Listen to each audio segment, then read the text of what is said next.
Well, hello. I am Ken Powell, And I'm Nicholas Graham.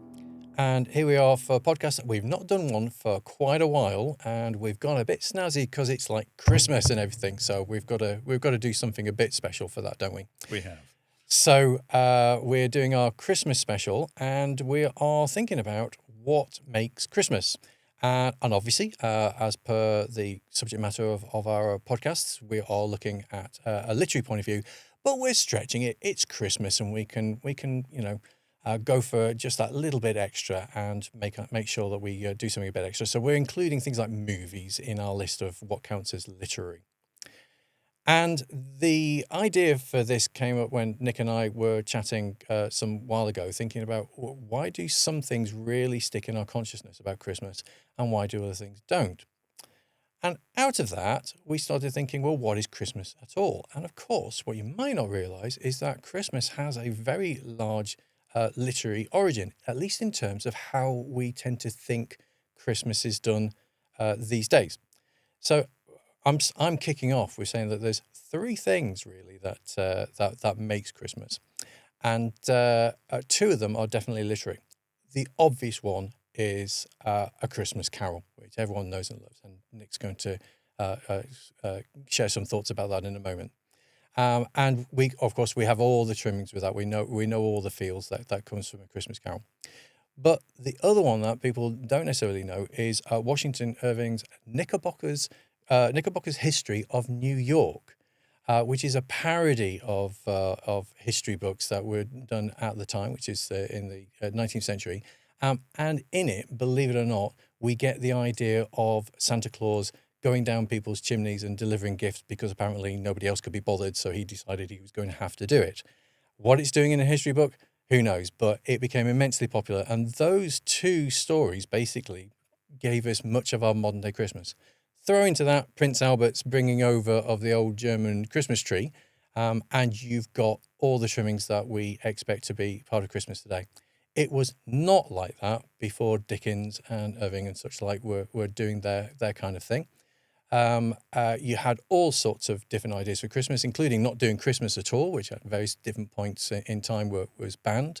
And you had things like, for instance, Santa Claus being someone who boys and girls really did have to be scared of because he really would cart them off and they'd never be seen again, according to some traditions. So this is where we start off with Christmas. And of course, Christmas Carol is the one that we all know about, but why? Nick, Well, what's your that's thoughts? really good question. You can't simply assume that something has been there all the time. But actually, weirdly, Christmas Carol is still almost 200 years, 180 years after its first publication, is still an incredibly central part of our experience of Christmas. Partly it's due to it being a ghost story, absolutely the greatest Christmas ghost story there is. And we've talked on this podcast in the past about how great ghost stories are and have explored that particular genre. And one of the things about ghost stories is that they tend to become incredibly popular when you're looking back into the past. Right, here's a Christmas quiz for you. Oh no, Ken. I'll do badly at this. Dickens was writing in 1843 A Christmas Carol, and he has the old what we think of now as the classic thing of Marley's ghost trundling around in chains and dragging lead weights and chains behind him. And you think most ghost stories, they originate in the Gothic in the 18th century, when the old religion is coming and tapping the Enlightenment on its shoulder and saying, you need to be scared. Life isn't all rational. Life isn't all cut and dried. There's actually unmanageable stuff here. So when you look back to ghosts, and particularly chained ghosts, which I have to say, when I first saw the film, or one of the many films of Christmas Carol, as a child, I was absolutely terrified by. But how far back do you think ghosts in chains actually go? There's a question for you. Absolutely no idea. I would have always assumed it was to do with Christian theology about being in the chains of hell and getting ghosts You from would that. think it was, wouldn't you? And you'd think, this is either a Renaissance thing or a medieval Yeah.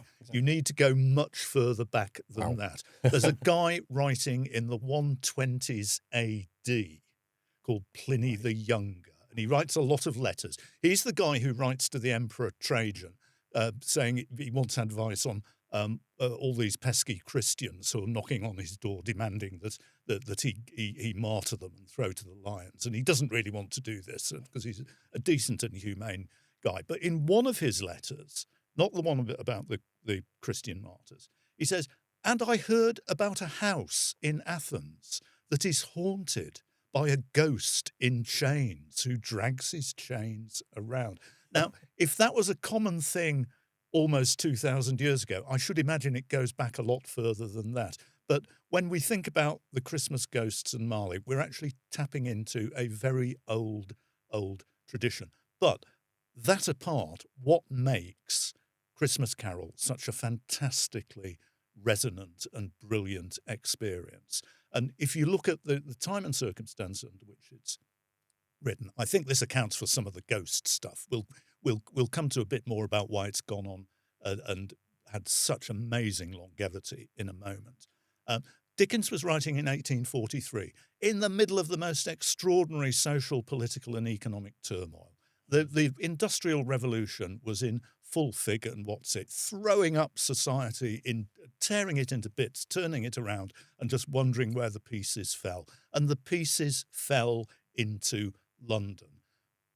Britain at that time is in the process of depopulating the countryside and leaving behind the old, stable certainties of the agricultural life and throwing millions of people into enormous cities, specifically London, and into lives of absolute poverty and despair as they become the raw material, the fodder for the work of the Industrial Revolution. And what Dickens does in A Christmas Carol is give us this absolutely burningly angry story about why this has led to such appalling injustices. And he does it through the figure of Ebenezer Scrooge, who we all associate with Christmas, bar humbug, and like to think that he's a wicked old miser. Actually, A Christmas Carol is a story of one man's redemption and his realization that the life that he has been living is utterly wrong and needs to change. And again, this is happening in the 1840s in Britain. Europe is on the verge of social and political catastrophe and revolution. It's 5 years before the authorship of the Communist Manifesto. Dickens is a radical, but he is a liberal radical. He doesn't buy into socialism. What he believes very firmly is that society can get better gradually, and it's down to individuals to make their stand and do things differently. And he gives us Scrooge, a man whose sense of humanity has been withered by his obsession with money and the fact that he hoards it to himself. He doesn't send it out to work for the good of society more broadly. And what Dickens does with his story, I think this accounts for why it has become such a long-running popular thing. He does something very clever. He breaks up his story into 5 staves, he calls them, 5 acts. And when you look at it, it follows the absolute classic Hollywood story arc structure of a man who in need of redemption, conflict, crisis, his realization that he must change, and then a fantastically happy ending when he sends the turkey round to Bob Cratchit and his family. Incidentally, there is an element of the society that A Christmas Carol portrays that I think speaks very deeply to the society we are today. Cratchit, who is Scrooge's employee, is portrayed as the father of a family which is living in poverty and which is has appalling health problems. They have a small child who is virtually on death's door. And Scrooge will not help them at the beginning of the story. You've got to remember, Cratchit is an educated member of the middle class. He's a clerk in a counting house. He's one of the people who's supposed to be doing quite well out of the Industrial Revolution, but he is living a life of grinding and unremitting poverty, which he cannot improve without some sort of economic transformation. And that's what Scrooge eventually, when he's confronted with the supernatural and the long-term implications of the life that he's living, he changes and makes and resolves to become a better man and goes to the good. So it's something that speaks very deeply to, I think, our general experience of Christmas, that it's a time of pivot, a time of change. It's a time when we look to, values other than the rat race and the Here and now. accumulation of Yeah. wealth. Why has it been so popular? I think it's a lot to do with that 5-act structure, because it exemplifies it brilliantly. I mean, the 5-act structure in Hollywood films is, something that Hollywood scriptwriters have made a fortune out of writing books about how to do this and why and how it works. Just look at the legacy that Dickens brings us with A Christmas Carol. It was first adapted for the stage 6 weeks after its sell-out publication in February 1844, and has gone on to be, I think people have lost count of how many theatrical adaptations. There have been 25 screen adaptations of A Christmas Carol. 37 if you include the 12 animated features. The very 5 of those film adaptations were made before World War I. The very first one was made in 1901. I think I've lost count of the number of television versions of it there have been. I think it's 25 or 30, almost the same number. And people think of, the wonders of the Muppets' Christmas Carol, which we'll no doubt touch on We absolutely will. later, and so on. I can remember being terrified as a small child of Mr. Magoo's Christmas Carol, the Disney animated version. But the very first television adaptation of it was in 1943 in the United States. And you get the impression that people have said, we've got a new dramatic form here, whether it's cinema, TV, or whatever. What are we going to... first thing we need to do is adapt A Christmas Carol. And the reason that people have done that, I think, is that not simply that it speaks to absolutely the finest moral values that we carry about community and our responsibilities towards it, but also because it is such a crackingly good story that focuses upon one man's redemption and gives us a deeply optimistic outcome at the end of it. So A Christmas Carol, if you've not read it, if all you've seen is the Muppets' Christmas Carol, or even pretty darn close to the original. It's pretty damn close to the original, or even George C. Scott as Scrooge in the American TV adaptation in the 1980s, or most cherishably of all, Alistair Sim in the 1950s film adaptation, which incidentally included a galaxy of great British film and dramatic acting talent. If that's the only way you know Christmas Carol, I'd urge you go and get hold of Dickens' original. It's not a long or complicated or difficult read. It's an afternoon by the fireside with a good glass of malt whiskey and a deeply, deeply satisfying imaginative experience.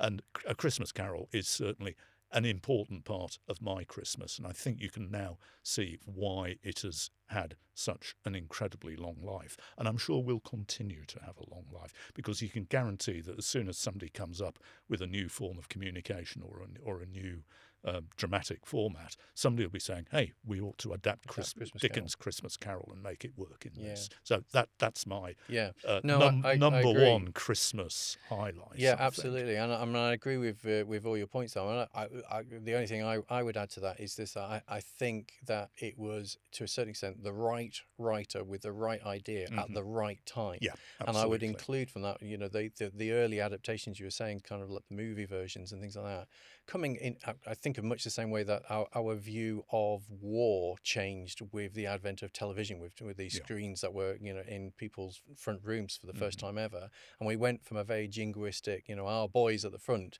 to the horrors of war, which changed ultimately how governments perceive war, to a large extent. Obviously wars are still going on, but we go into wars much more gravely, I think, than we did 100 or 200 with years real ago. reluctance, and rightly so. Yeah, absolutely. And I think, and you can put not everything, of course, but you can put a large chunk down to the fact that those horrors of wars were brought right into our front room. In the same way, Dickens was immensely popular. I mean, he was a fantastic writer. He was a newspaper writer, of course, so these stories were being pumped out every week. People were queuing up round the block, kind of thing, to get the newspaper, to get the latest chapter of Dickens. So just a monumental writer and popular writer of the time that stayed through long enough for radio adaptations. I'm sure there probably were, first of all, and then through to the television that has just kept it going. And now it's almost impossible to think of Christmas without that visualization of Jacob Marley's ghost and all the rest of it. Bar humbug, you boy, what day is today? Or surely Tiny Tim will not die. I mean, so much of Dickens is deeply embedded in our subconscious anyway, but Christmas Carol, I think, preeminently so, and rightly so. Yeah. It demonstrates to perfection the theory of narrative arc, and in a work of fiction, in a way that I think is only comparable to the way Sophocles' Oedipus demonstrates Aristotle's perfect idea of what a tragedy ought to be. It literally is one of the greatest single works of fiction ever written, precisely because of the way it takes us through that story. Yes, yeah, absolutely. And funnily enough, just thinking that the whole idea of the aspects of it that have stuck with us, and we talk about people being a Scrooge and things like that. And the other day we haven't got our turkey yet, which we're kind of going, well, we need to do that. And my son, literally, who I don't think he's ever read it, but he certainly knows of it. He just says, "Oh, we don't need to worry about a turkey. We just need to open a window and call the first boy we see and say, 'Here's a shilling. Go and get me your finest goose,' or something of that kind of ilk." And it's like, that's just part of how we think of things, and part of our the way we joke about things as well. It's just kind of so much part of our language. It's not the only literature that's out there. Yeah. What else have we got? Well, what's a surprising amount. I've got a list. Christmas. What's your list for Santa to bring for Christmas entertainment? There's quite a few different things, and I have got a list here on my phone. So forgive me for kind of looking down at it a lot, because I can't remember all this, because there is an awful lot, including things that you might not think about at all, including the fact that Dickens wrote a short story called The Chimes, which is another Christmas thing, of which I must confess I don't know much about at all, other than the fact that he wrote it. And yet that hasn't made it through to us. Was it because Christmas Carol just overtook it, or is it just not as good? I mean, I think it would be very difficult for anything to occupy the same kind of space. Certainly in how we associate one writer with his subject matter. I think, to be honest, having done Christmas Carol, Dickens could pretty much have shut up shop on at least on the Christmas story front. He didn't. He wrote plenty more, as you point out. But because its perfection endures. But yeah, there are many other narratives that the whole genre of the Christmas story, the ghost story at Christmas, particularly, that I think is, for me, an essential part of the Christmas experience. Yeah, definitely. And then you've got references to Father Christmas himself in various different ways. Of course, the classic one, and I always forget it, is Lion, the Witch and the Wardrobe, that Oh, has yes. a Santa Claus in there papping out weapons like he's an arms dealer kind of thing, which is as one Not description I quite read what of you'd it. expect. Ho, Absolutely. ho, ho, Now, here's a Kalashnikov. yeah, Use it, exactly. Yeah. use it wisely. Have you been a good... Yeah.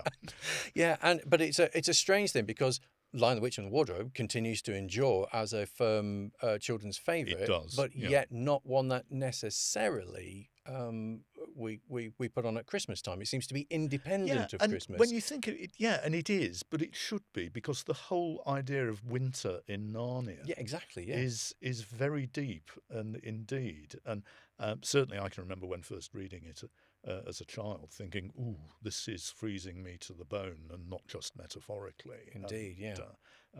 There's a lot going on in there that I think is, yeah.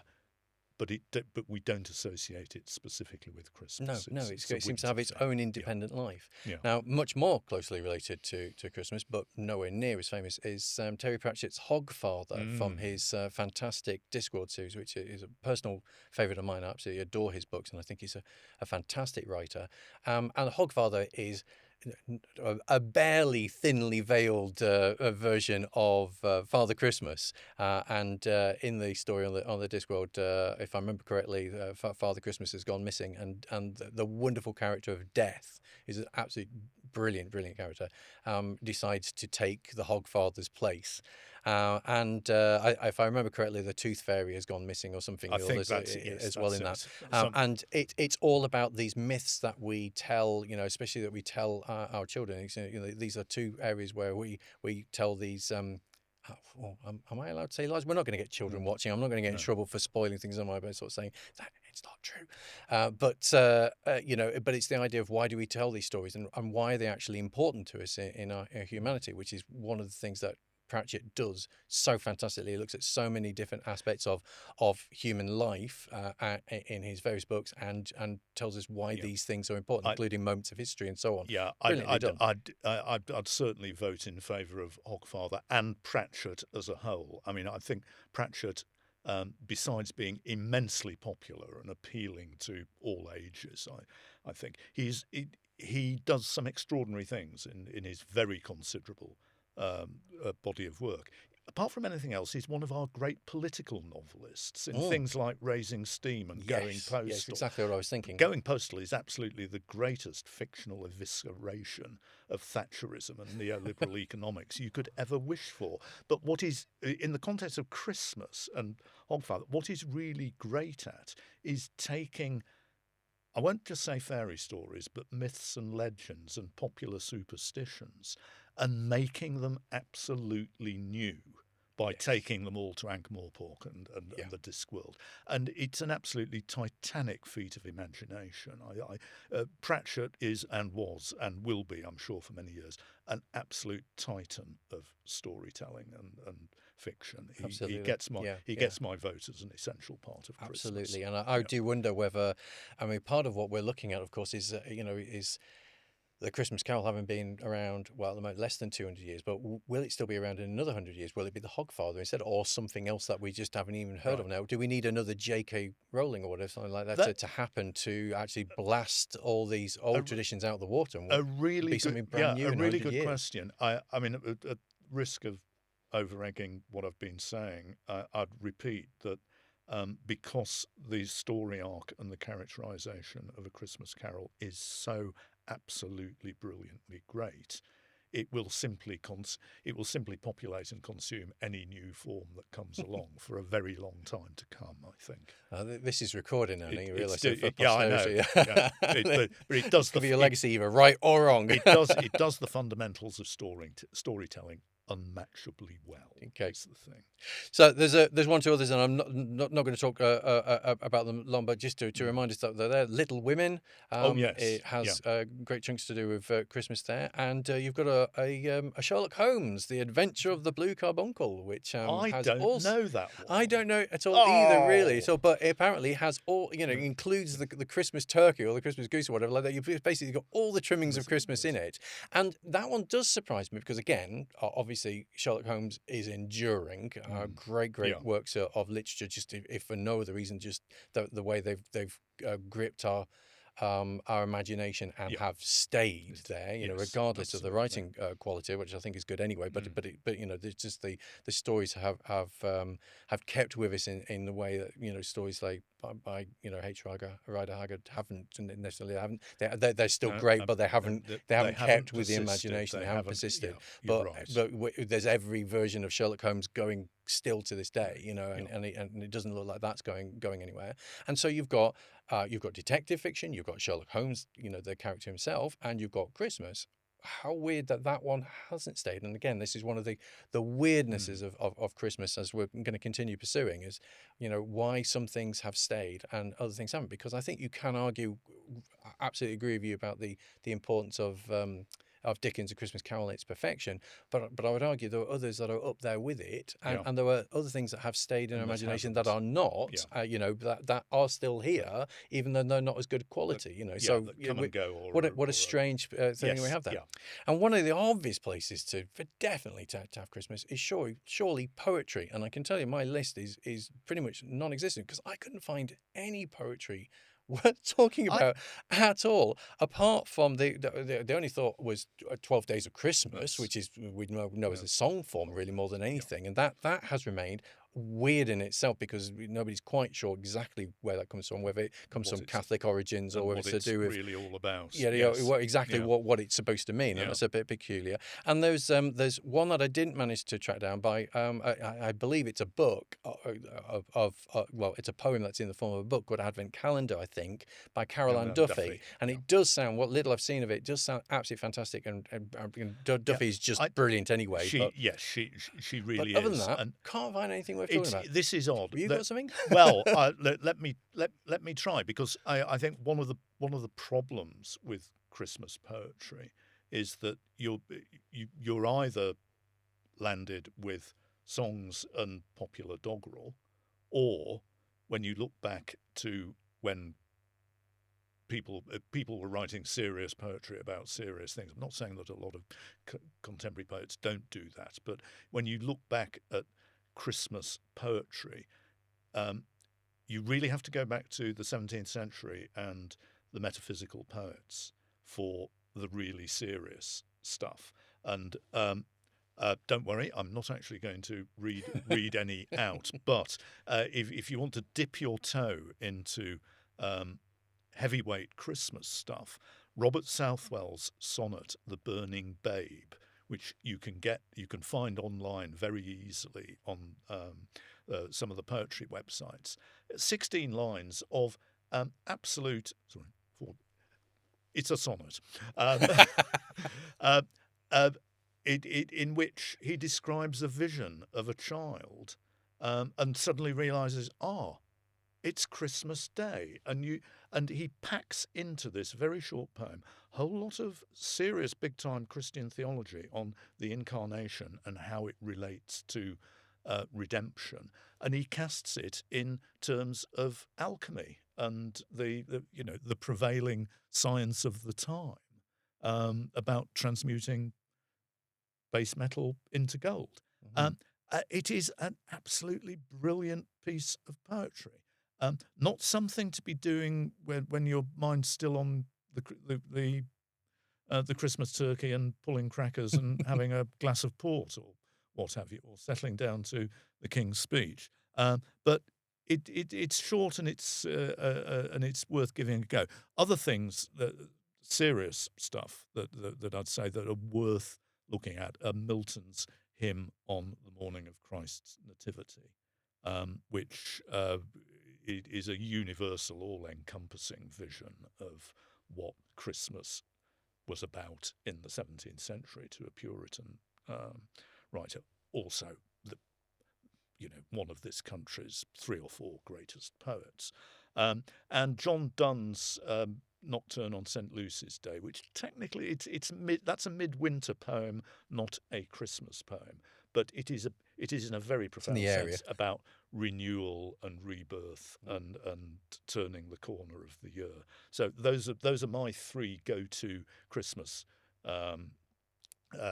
poems, but they're Maybe not for the faint-hearted. Oh, I don't know, indeed, yeah, yeah. but And you've done better than give me them a by go. getting those Give them three. a go. And I Yeah. and I suspect, and indeed half hope that there's going to be people listening that you're absolutely outraged that we've not got your favourite Well, must-have poems. if So please let us let know. us Put it into the know. comments. We'll Yeah, talk about them next year. I absolutely. promise. But get them down in the comments, and Yeah. we'll discuss them with you if we can, Yeah. as well. And I'm sure there's some great ones out there that we've completely missed, Yeah, which would be sure, fab there are bound to be. to have a look at. Yeah. And and there's definitely there's one or two I can think of with some classic lines from it, but they've just not stayed in the popular imagination, which is the ostensibly the theme of our discussion. So moving on from poems, then we've got plays. Yes.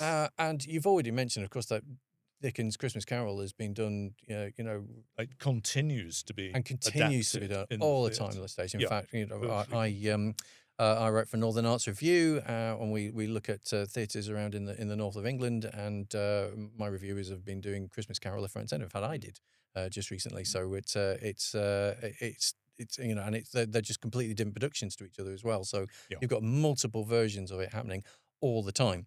That's some it's obviously something that has remained special on the stage as well. But are there any others? And the reason this got me thinking is just recently I have been reviewing Ibsen's A Doll's House at our local theatre, Keswick's Theatre by the Lake. And it was an excellent production. It was an amateur company that did it, and they did it really, really well. In case you don't know it, largely the idea is it's basically about a couple who are finally turning the corner in terms of their financial difficulties. He's now got a really good job or good position in his job, and it's Christmas time, and for once they're not going to have to worry about money.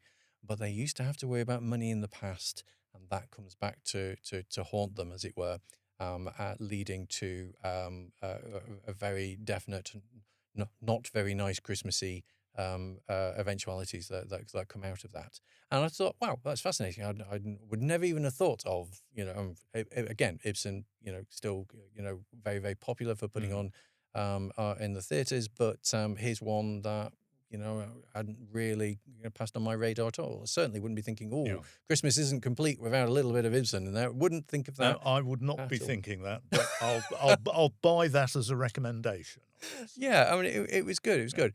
But one that I know, because we have mentioned this with each other before, but absolutely brilliant. And again, I can't believe I didn't even think about this as being related to Christmas, is James Goldman's The Lion in Winter. Oh, yes. Which I must confess I've never seen on the stage, but did absolutely enjoy the film. The film was fantastic. I have to say, me too. I only know it through the film version, which is an absolute high point of 1960s sort of epic historical cinema.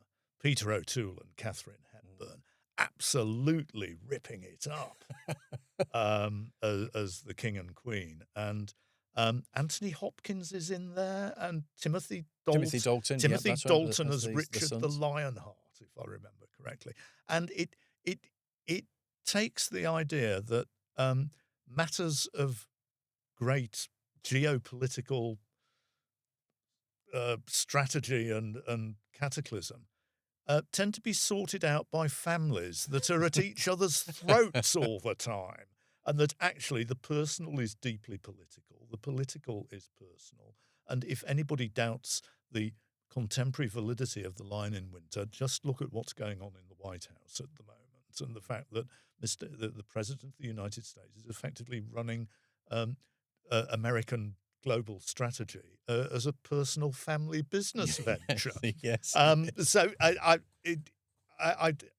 would, again, it's on my list of stuff to revisit for Christmas. The Lion in Winter is, apart from the fact that it has crackingly brilliant performances by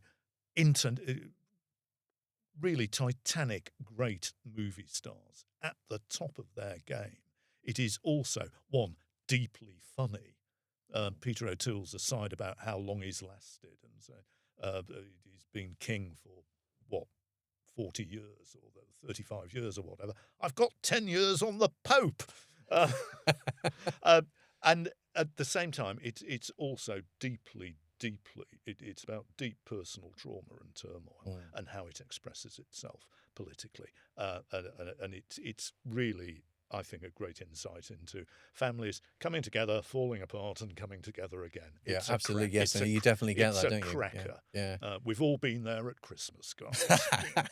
It was EastEnders before there was EastEnders. Indeed. EastEnders Christmas special. Yeah.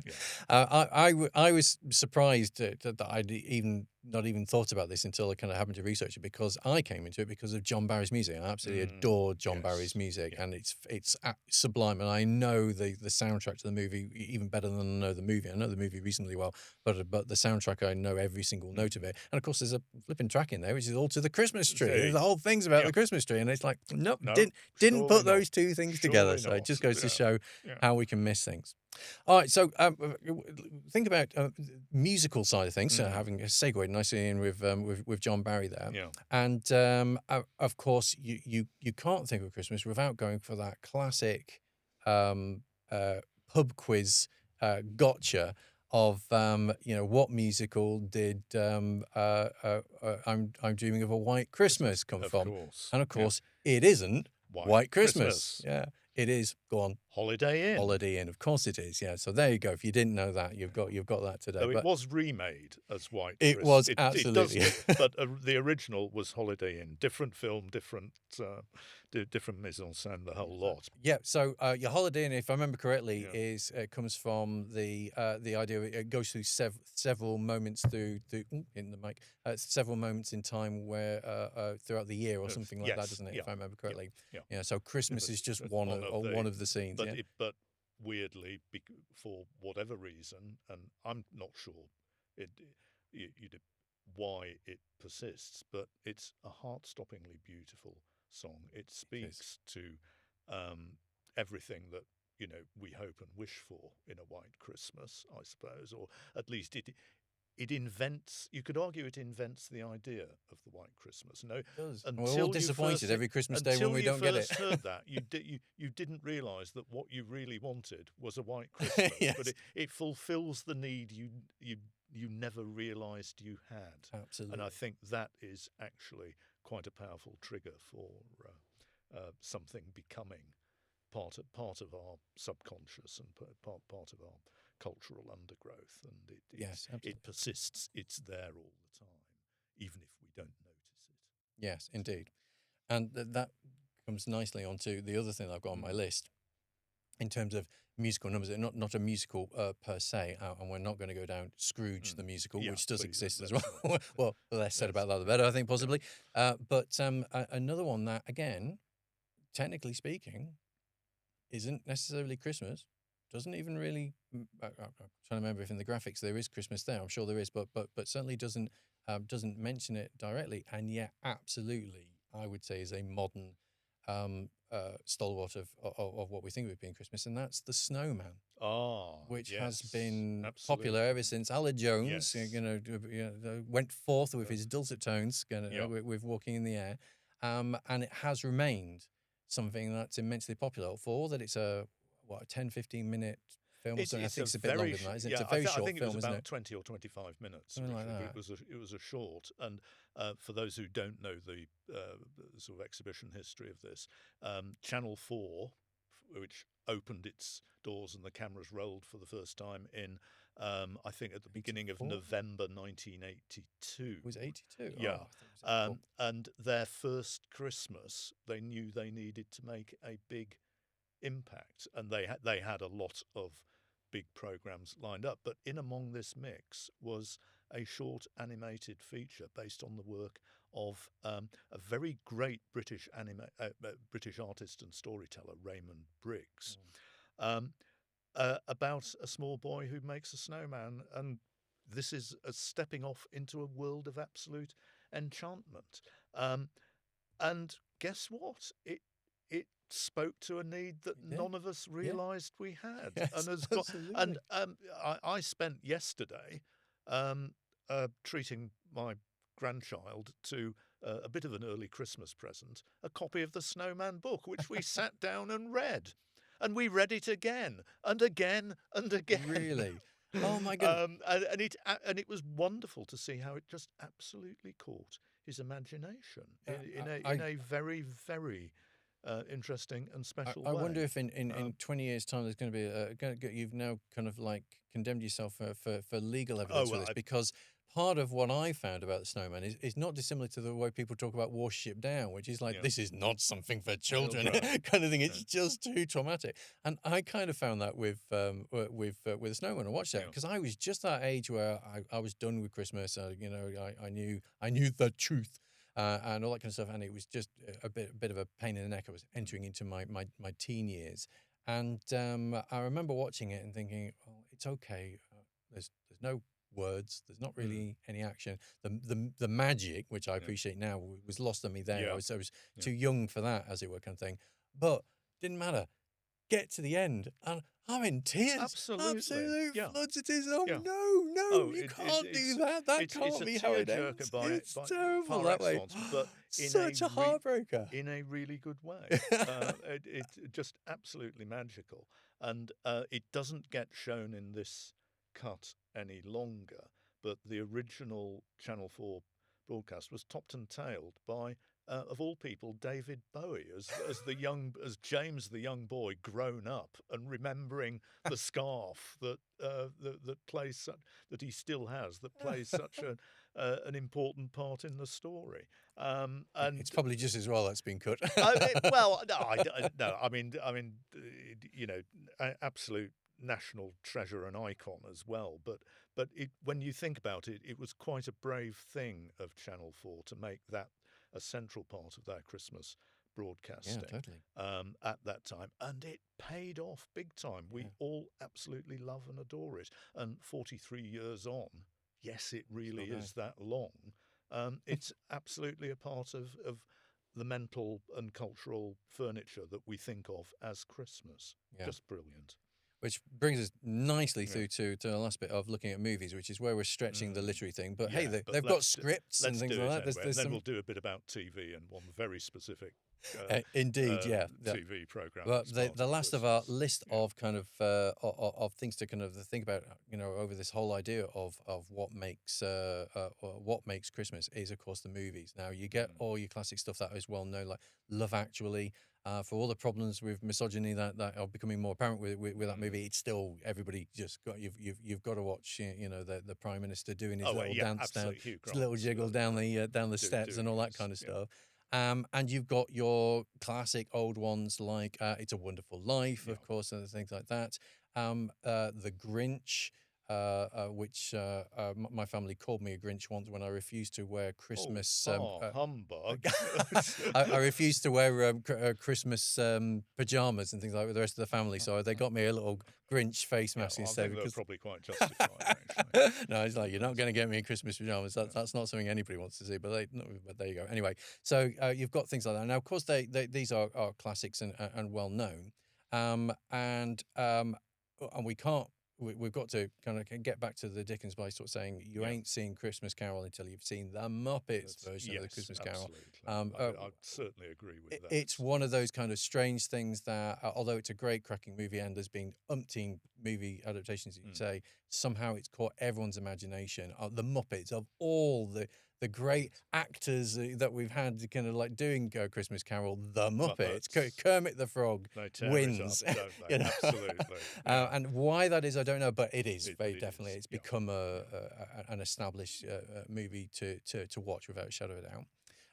And then you've got movies like Polar Express, which is very, very beautiful. My prediction is that I think it's already a very popular movie. It's a lovely movie, animated movie, but my prediction is that will become increasingly a kind of you must watch kind of movie for the Christmas period.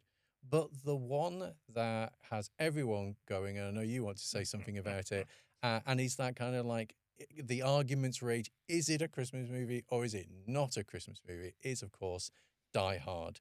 And in my family, we are definitely ones who say it isn't Christmas until you've seen Hans Gruber falling from the Nakatomi Plaza. It ain't Christmas till that happens, and that's a hill I will die on, as it were. What a strange movie to consider a great Christmas classic.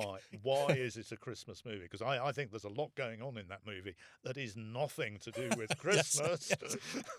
Yeah. So why is it? Yeah, I think you've got things Well, you want to say on this. okay. For me, Die Hard wasn't, isn't, and I don't think ever will be a Christmas movie. I just don't get that. Let me give you my take on Die Hard. It's not a Christmas movie, people. It's a Ronald Reaganite Western, essentially.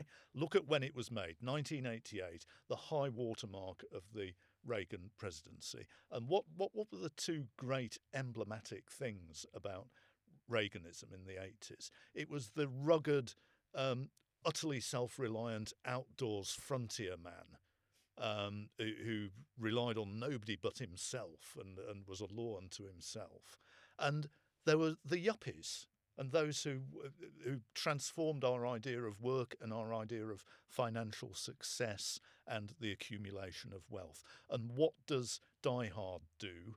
It takes the classic Western trope of the lone tough guy who walks into town. Trouble is his middle name. Nothing is going to stop him or get in his way. And he comes up against a bunch of essentially corporate fascist terrorists who are determined to take the money and run, even if it means destroying a skyscraper in the process of making their getaway.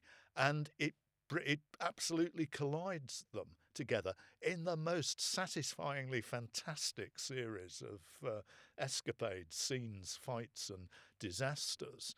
So it's great, but I don't get the Christmas thing about it. I mean, I should also add that there's one other very pleasing thing about it. For years, Hollywood always cast villains who talked with English accents. An upper crust English accent meant that you were a villain. So what does Hollywood do with Die Hard? It takes the greatest English character actor of the age and makes him talk in a German accent because he's the villain. What is going on there? I mean, I'm not complaining, but what is going on there? Sell me the idea of why anything to do with this, apart from the fact that it's set at a Christmas party, is about Christmas. Well, I'll counter on that because I would say that many of the things that you were referencing with Dickens, I think is happening in the movie too. To a certain extent, it is a case of one man's redemption. Yes. You know, in the Okay. sense that Bruce Willis's buy that. character, Yeah. he's a complete jerk by his own admission at one point in the movie, and he's wrecking his marriage with his wife, with Polly. But of course, by the end of it, not only has saved her life, but at least temporarily, if you've watched the rest of the movies, temporarily saved their marriage, at least for that Christmas, if nothing else, that kind of thing. And you've also got redemption for the cop, who becomes his friend, who is living with his trauma and overcomes that, of course, at the end. Hopefully, no spoilers there. I'm sure everybody's seen the movie. If you're going to see the movie, you've probably seen it. And of course, yes, you've got your various Christmas references, including the classic "ho ho ho," lipsticked onto the t-shirt or the jumper or whatever it is that the first guy kills off. That happens too. So you got that, and on a similar line, I would also say, because certainly this affected me in this way, was that the ending when you get let it snow, let it snow, let it snow at the end, that stuck with me. When I first heard that, I was like, I need to know. I didn't know who had done that version of it. I needed that version of the song. I needed to add that to my collection. It really got to me. I don't know why. I think it was the combination of the good guy has just completely hammered all these bad guys at great personal cost and great financial cost to industry and all the rest of it. And you come out going, yes, at the end of it, it's a cracking ending, and that music just like it's perfectly done, absolutely perfectly done, and it just stuck with me. That music absolutely stuck with me. That's interesting because again, that suggests that's meeting or feeding or meeting a need that you didn't realise you previously had. Yes. You thought, yes. So suddenly, it's as if this has been part of the furniture of Christmas for years without my realising it, and it will be for. Yeah, I'll buy that. I'm still not sure I'll be watching it, making a point of watching it this Christmas. But the next time I do watch it, I will buy that with that in mind. Well, that's a nice little link to kind of like our final thoughts on all this, which is very much like, well, you've got your traditions and I've got my traditions. So like, We all have our own personal Yeah, traditions of Christmas, even though we are still living in a Dickens and no, Knickerbocker version yes, of yeah. Christmas that has been with us for a very long time, and yet we've got our own personal traditions, which can be rather strange. I Yeah. think you've got an odd one. Tell us about that. Oh, yeah. Let's talk about our odd family tradition at Christmas. Every year on Christmas Day, our family makes a point of watching the Christmas special of Call the Midwife. Now, why do we do that? Well, number one, we always play Guess the Diagnosis, because those of you not familiar with Call the Midwife will know that, rather like Casualty in years gone by, in the early parts of an episode, two or three women will present with weird, unexplained, or mysterious circumstances surrounding their pregnancy. And we at home we play Guess the Diagnosis. Elder daughter is a doctor in a very busy obstetrics department down in Manchester. She always wins. She always gets it right from the very beginning. How is this going to play out, and what is going to happen to this particular character?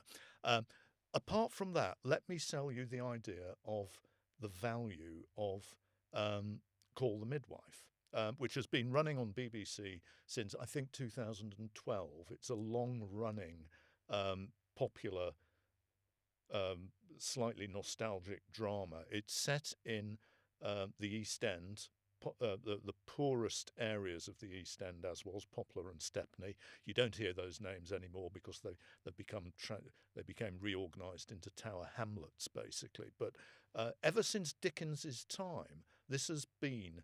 I don't know where Bob Cratchit actually lived, but I should imagine it was in either Poplar or Stepney, very close to the City of London and the poor part of the East End. And it follows the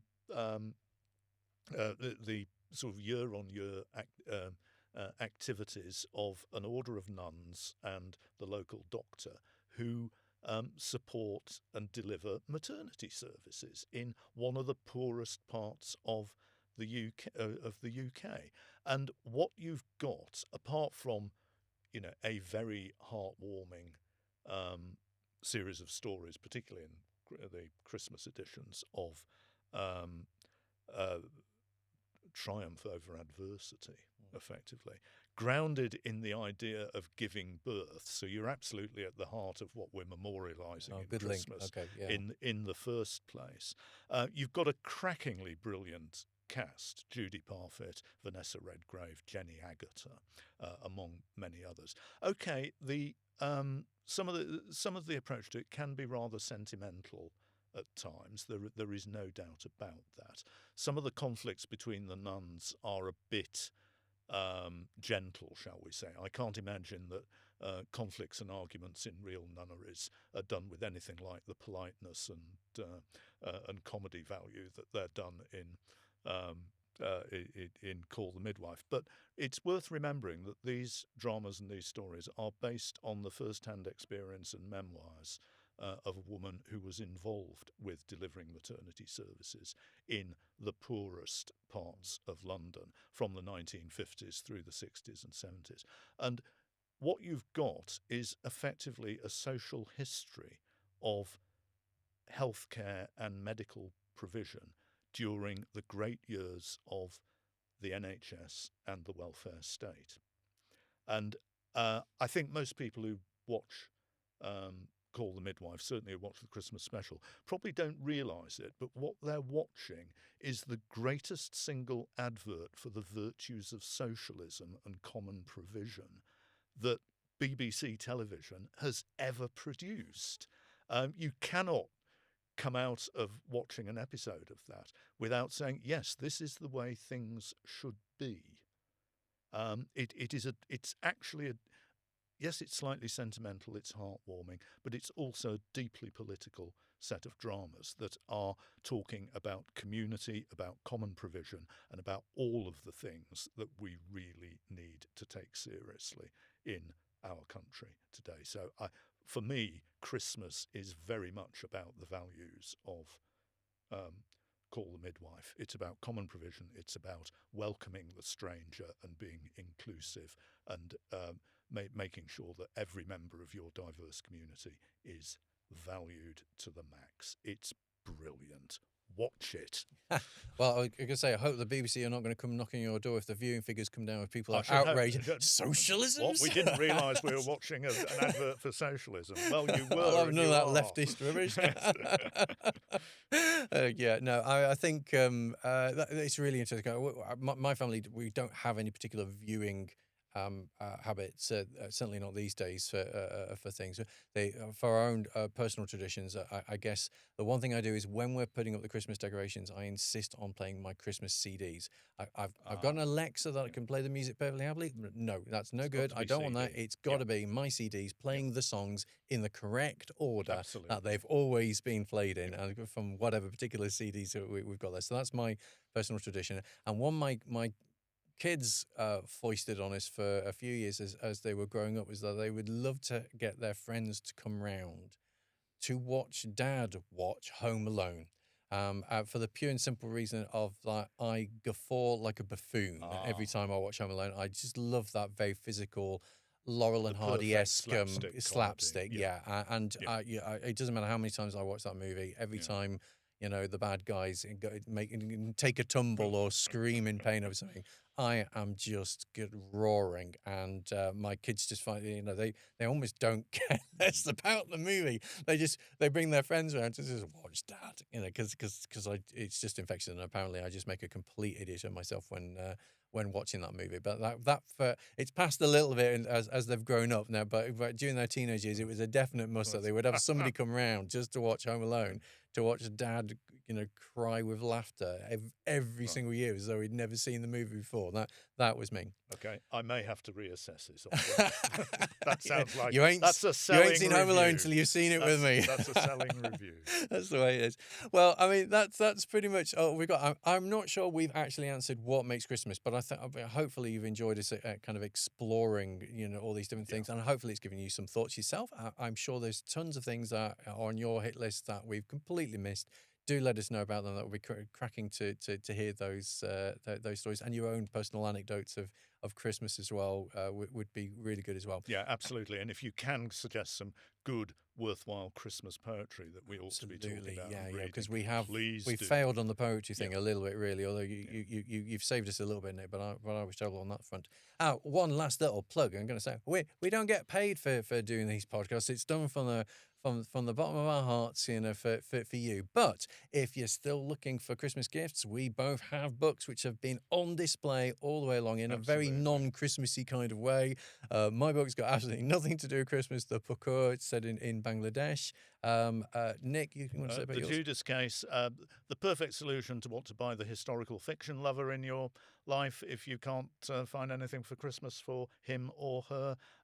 Not specifically a Christmas book, more an Easter book, but it's murder, betrayal, and mayhem in first century AD Jerusalem.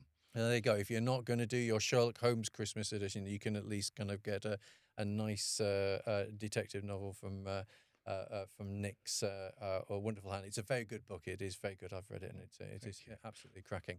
Is the Procure, and I've read that too. Getting on nicely. Well, make sure there's links on the website. But we had to throw that in. They'll make nice Christmas gifts for the book reader in your family. But that's it from us. It only left to be said, Merry Christmas to you and a Happy New Year. And hopefully we'll be back next year with more podcasts. And a very Merry Christmas to you from me too, and a Happy New Year. And we will indeed be back in 2026 with more podcasts about fiction and books.